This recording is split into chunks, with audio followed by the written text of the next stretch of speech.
Halo Warrior, kembali lagi bersama Edubiwan. Kali ini kita akan membahas soal-soal kimia SIMAK UI tahun 2020. Tapi sebelum kita belajar, jangan lupa ya untuk selalu dukung Edubiwan dengan cara like, komen, subscribe, dan juga share semua video-video yang ada di YouTube channelnya Edubiwan. Dan juga supaya kalian gak ketinggalan informasi tentang Edubiwan, kalian bisa banget nih buat cek semua sosial media kita yang ada di link yang sudah tersedia di kolom deskripsi bawah ini. Jangan lupa untuk dicek ya. Oke, kita langsung masuk aja kepada pembahasan soal kimia SIMAK UI tahun 2020. Nah, soal yang pertama ini adalah tentang larutan buffer. Di sini ada soal yaitu suatu larutan buffer dibuat dengan mencampurkan 30 ml HC3H5O2 0,1 molar dengan nilai Ka yaitu 1,3 dikali 10 pangkat negatif 5. Dan juga ada volume dari NaC3H5O2 yaitu 44 ml di mana konsentrasinya adalah 0,1 molar. Nah, jika ke dalam sistem ditambahkan 10 ml HCl atau asam klorida 0,1 molar, maka tentukanlah rasio perbandingan dari HC3H5O2 dengan C3H5O2-. Nah, gimana ya cara jawabnya? Nah, di sini ada optionnya nih, ada 5 opsi jawaban, A, B, C, dan D. Tapi kalian jangan cap-cip-cup ya kalau kalian jawab soal. Yang paling penting itu kalian harus paham dulu teorinya. Nah, oke, kita langsung aja ke pembahasan. Di sini ada larutan buffer kan. Kalau kita bicara larutan buffer, otomatis dalam sistem buffer itu ada asam, ada basa, dan juga ada konjugatnya. Nah, di sini kalian bisa lihat gak yang mana yang merupakan asam kuat atau asam lemah, atau basa kuat, basa lemah, atau konjugatnya. Nah, di sini kalau kalian lihat ini merupakan asam lemah. Kenapa dia asam lemah? Nah, karena dia memiliki nilai Ka. Jadi, asam lemah itu adalah senyawa yang memiliki nilai Ka. Semua senyawa yang memiliki nilai Ka itulah merupakan asam lemah. Nah, selanjutnya setelah kita mengetahui asam lemah itu yang mana, apa yang harus kita lakukan? Yaitu kita menentukan nilai molnya. Karena mol itu merupakan dasar ketika kita mencari jawaban. Jadi ketika kita sudah tahu dari mol, kita bisa mencari molaritasnya, kita bisa mencari volumenya, kita bisa mencari masanya, dan lain sebagainya. Jadi hal utama itu adalah cari molnya dulu. Nah, di sini kan diketahui nih bahwasanya HC3H5O2 ini memiliki volume yaitu 30 ml dan juga memiliki nilai konsentrasi yaitu 0,1 molar. Otomatis ketika kita masukkan ke dalam rumus mencari mol yaitu molaritas dikali volume, jadi 30 ml dikali 0,1 molar menghasilkan 3 milimol. Nah, selanjutnya setelah kita mengetahui yang mana asam lemah, di sini pasti terdapat satu hal yang lain dong, entah itu basa ataupun konjugatnya. Apakah kalian melihat? Nah, di sini kalau kalian teliti dan kalian ingat atau hafal mengenai list apa saja yang termasuk asam, basa ataupun dan lain sebagainya, kalian bisa lihat di sini ada NaC3H5O2. Itu merupakan senyawa garam. Nah, jadi setelah kita mengetahui senyawa garam, kita juga harus mencari mol dari garam itu, yaitu dengan mengalikan volume dikali dengan molaritasnya, yaitu 44 ml dikali 0,1 molar menghasilkan 4,4 milimol. Setelah kita mengetahui molnya, lalu apa yang harus kita lakukan? Karena di sini adalah garam, garam itu hasil pencampuran atau hasil reaksi dari asam dan juga basa. Jadi, bisa dong kalau kita ionisasikan atau kita pisahkan menjadi ion-ionnya, kita uraikan menjadi ion-ionnya. Di sini kan ada NaC3H5O2.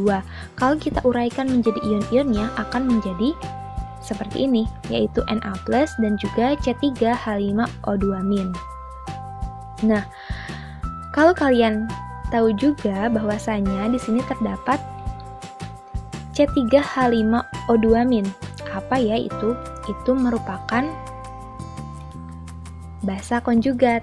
Nah, jadi benar kan kalau misalnya tadi diingatkan bahwasanya di sini adalah sistemnya itu adalah larutan buffer, maka ketika kita memiliki asam lemah dan di sini ada basa konjugat, otomatis itu merupakan sistem buffer. Nah, selanjutnya setelah kita tahu bahwa itu adalah basa konjugat, hal yang harus kita lakukan adalah dengan memasukkan nilai mol dari masing-masing reaksi. Di sini kan ada NaC3H5O2 yang sebelumnya kita tahu bahwasanya nilai atau mol dari NaC3H5O2 ini adalah 4,4 milimol. Nah, dikarenakan C3H5O2- ini merupakan hasil ionisasi dari ini, otomatis nilainya juga akan sama dong. Karena di sini kebetulan dia memiliki koefisien yaitu sama-sama 1, kecuali kalau misalnya di sini koefisiennya 2, jadi nanti dikali 2 ya, jangan lupa. Nah, setelah kita mengetahui molnya, sebenarnya apa sih yang kita cari? Di sini kan kita akan mencari rasio perbandingan kan. Nah, karena di sini ada keterangan bahwasanya ditambahkan HCl, otomatis HCl itu kan asam ya. Asam akan bereaksi dengan basa. Nah, di antara ini dan ini, mana yang bersifat basa? Otomatis ini kan, karena ini tadi merupakan basa konjugat. Jadi, reaksi selanjutnya itu adalah antara C3H5O2- dan juga HCl, sehingga menghasilkan HC3H5O2 ditambah dengan Cl-. Setelah kita mengetahui reaksinya, maka kita tentukan apa? Molnya. Mol dari HCl, karena kita akan mencari tahu mol sisa atau mol setara dari reaksi ini. Nah, bagaimana cara kita mengetahui molnya, mol dari HCl? Kan di sini sudah diketahui bahwasanya HCl memiliki 10 mili volumenya dan juga 0,1 molar. Maka dari itu nilai mol dari HCl ini adalah 1 milimol. Nah, kita masukkan, tadi kita sudah mengetahui C3H5O2- ini adalah 4,4 milimol, HCl ini adalah 1 milimol, dan juga HC3H5O2 ini adalah 3 milimol. Kalau tadi teman-teman melihat di slide sebelumnya, itu adalah 3 milimol. Nah, setelah kita mengetahui mol mula-mula, ingat gak teman-teman kalau di SMA kita itu sering menggunakan mula-mula, reaksi, dan sisa. Nah, begitu juga di sini, ini merupakan mula-mula. Berarti selanjutnya kita harus mencari reaksinya. Setelah itu kita akan mendapatkan sisa. Nah, reaksinya itu adalah kita harus mencari dulu reaksi pembatasnya. Reaksi pembatas itu merupakan nilai yang paling kecil, sehingga ketika kita mereaksikan atau mengurangi, maka akan ada satu zat yang akan habis. Nah, di sini yang paling kecil itu adalah nilai mol dari HCl karena 1, sehingga kita jadikan HCl ini sebagai reaksi pembatasnya. Nah, di reaktan kita kurangi dengan 1 milimol, di produk kita tambah dengan 1 milimol, sehingga akan menghasilkan hasil seperti ini. 4,4 milimol dikurang 1 milimol sama dengan 3,4 milimol. HCl-nya ini habis, karena 1 dikurang 1 sama dengan 0, dan juga di produknya adalah 3 milimol ditambah 1 milimol menghasilkan 4 milimol. Nah, pertanyaannya itu kan kita diminta untuk menghitung rasio perbandingan kan dari ini, dari HC3H5O2 dengan C3H5O2-. Di sini kita sudah mengetahui ada mol dari HC3H5O2 yaitu 4 milimol dan juga mol dari C3H5O2- yaitu 3,4 milimol. Selanjutnya tinggal kita masukkan terhadap rumus perbandingan, yaitu di sini 4 milimol berbanding dengan 3,4 milimol. Kita kalikan dulu dengan 10 supaya mempermudah, yaitu 40/34. kita perkecil menjadi 20/17. Jadi jawabannya apa? Jawabannya itu adalah A, ya, 20/17. Gampang kan? Oke, kita masuk ke soal berikutnya.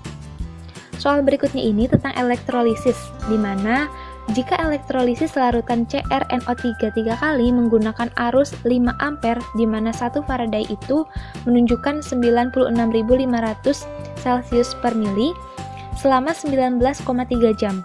Yang dipertanyakan adalah massa logam yang mengendap dengan AR52 itu berapa?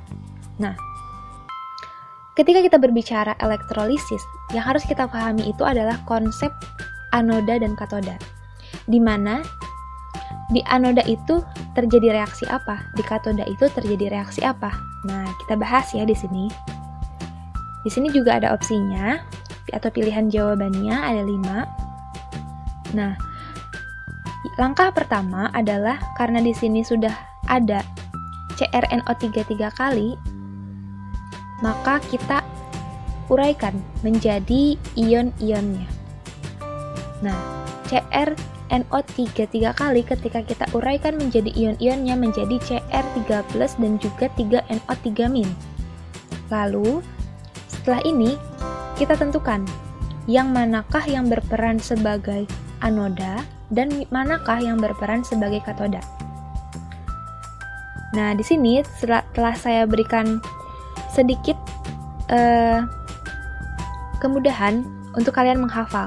Jadi, anoks itu merupakan anoda oksidasi, di mana ketika di anoda ini terjadi reaksi oksidasi, dan biasanya itu merupakan anion, sedangkan di katoda itu merupakan kation dan terjadi reaksi reduksi. Jadi, di sini kan kationnya itu adalah Cr3+, otomatis yang berperan sebagai katoda itu adalah Cr3+.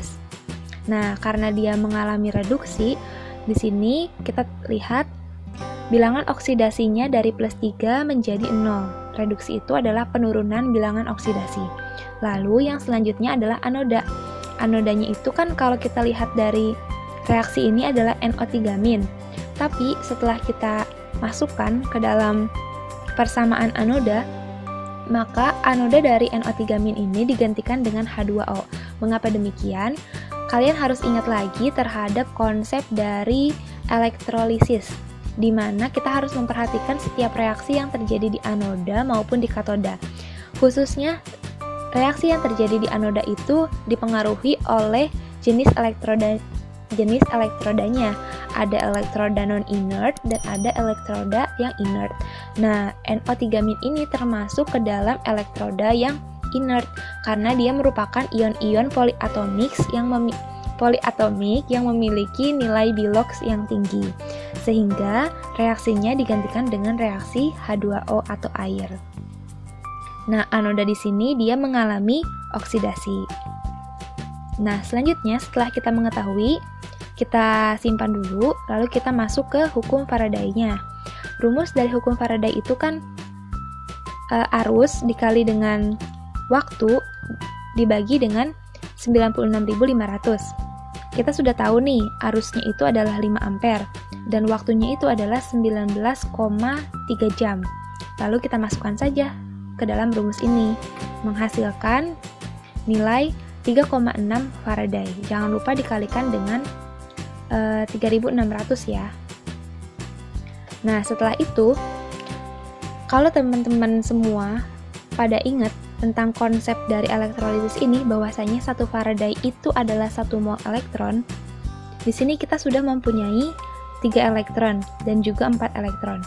Otomatis 3 elektron di sini kalau misalnya mengikuti dalam hukum Faraday yang ini, maka dia akan memiliki nilai yaitu 3 mol, sama seperti yang dihasilkan di sini, karena 1 Faraday sama dengan 1 mol elektron. Begitu pula dengan, maaf panahnya ini agak melenceng ya, begitu juga dengan 4 elektron ini, dia akan memiliki nilai atau jumlah mol itu adalah 3,6 mol. Nah, setelah mengetahui, kita kan hanya mencari massa logam yang mengendap dengan AR 52. Jadi kita hanya perlu nilai dari katoda saja, sedangkan anoda sebenarnya tidak terlalu kita perlukan dalam menjawab soal ini. Jadi bisa kita lupakan dulu ya yang anoda. Nah, di sini kita sudah mengetahui nilai mol dari elektron yang ada di sini. Selanjutnya kita ingin mengetahui nilai mol atau jumlah mol yang terdapat pada logam kromium ini. Berapakah nilai atau jumlah molnya? Caranya gampang sekali, kita tinggal mengalihkan atau membandingkan koefisiennya. Kan Cr ini memiliki koefisien 1, sedangkan elektron di sini memiliki koefisien 3. Jadi, masukkan ke dalam rumus 1/3 dikali dengan mol yang dimiliki oleh elektron, yaitu 3,6 mol, menghasilkan 1,2 mol. Nah, setelah kita mendapatkan mol dari Cr ini, langkah terakhir itu adalah kita mencari masanya kan, karena yang ditanyakan di sini adalah massa logam kan. Nah, jadi kita cari massa logamnya yang mengendap dengan rumus mol dikali dengan AR. Molnya sudah kita ketahui yaitu 12 mol dikali dengan AR-nya yaitu 52 gram per mol, sehingga menghasilkan 62,4 gram. Jadi jawabannya itu adalah D. Nah, teman-teman, gampang kan? Untuk bisa menjawab soal-soal kimia ini, yang harus kalian pahami itu adalah konsepnya. Jadi, semakin kita memahami konsep, maka semakin cepat pula pemahaman kita terhadap suatu soal. Jadi, ketika kita melihat soal, kita langsung bisa menuju ke konsep yang ini, seperti itu. Jadi, hal utama itu adalah pemahaman konsepnya. Nah, Warrior, gimana pembahasan soalnya? Semoga bisa membantu kalian ya untuk mempersiapkan ujian di tahun berikutnya. Jangan lupa tetap semangat walaupun kita berada dalam kondisi pandemi seperti saat ini. Tetap semangat belajar menggapai cita-cita kalian. Jangan lupa juga untuk selalu mendukung EduBee1 dalam berkarya dengan cara like, comment, subscribe, dan yang paling penting yaitu share semua video-video kita ke teman-teman kalian yang membutuhkan. Nah, dan juga kalian bisa banget nih kayak request mau video apa aja nih yang bakal kita up selanjutnya, misalnya pembahasan prediksi ujian SIMAK UI ataupun prediksi UTBK dan lain sebagainya. Jangan lupa ya komen di bawah ini supaya kita EduBee1 makin semangat untuk bikin konten buat kalian. Terima kasih telah mendukung kami. Salam edukasi.